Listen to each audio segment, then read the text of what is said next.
you can see this. I don't know how well it's going to turn out, but I've already got the scrolls, I guess you can call them for lack of a better word.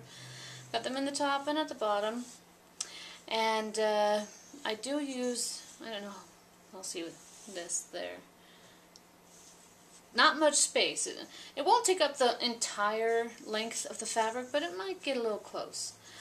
So I twist them, I'll have to do it over here, twist it on the sides like that, just to wind it up like this. I mean, when it's on this frame, it holds better because it's just more secure, but that's basically what I do. This one I won't have to tape because it's going to be holding by itself just fine. As far as fraying goes, I've never had that experience myself with it. The best thing I can give you advice on is just make sure that this part, the wooden dowel part here, is sanded, that there are no rough edges.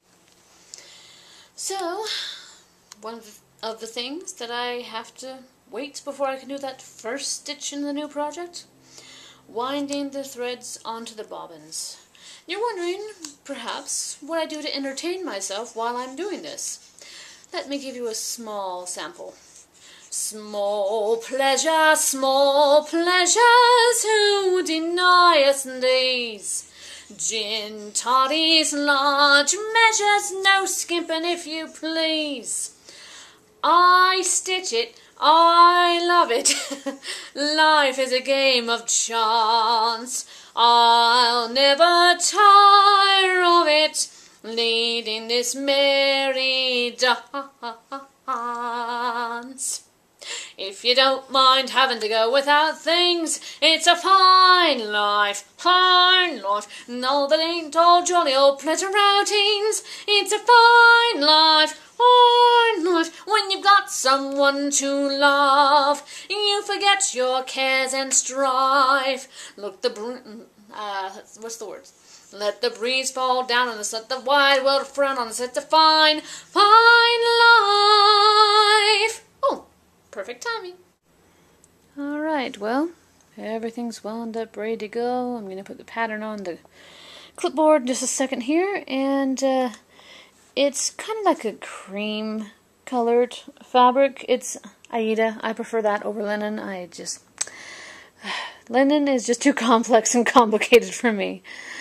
Anyway, it has small little spots, you can kind of see there, where there's just a really, really small dab of a darker brown. But it won't be distracting because there's already going to be like a lot of detail with this project, you know. I don't know how well it will show. Oh, not very good. It gets too blurry. But there's a small amount of beadwork on this one as well.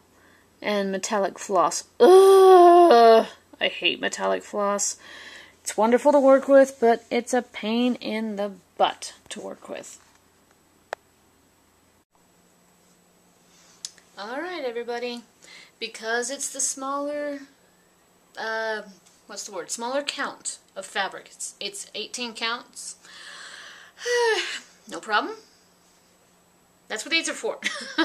They're not prescription, they're just reading glasses. They help magnify things, and they also help prevent me from getting headaches, which you don't want when you're cross-stitching.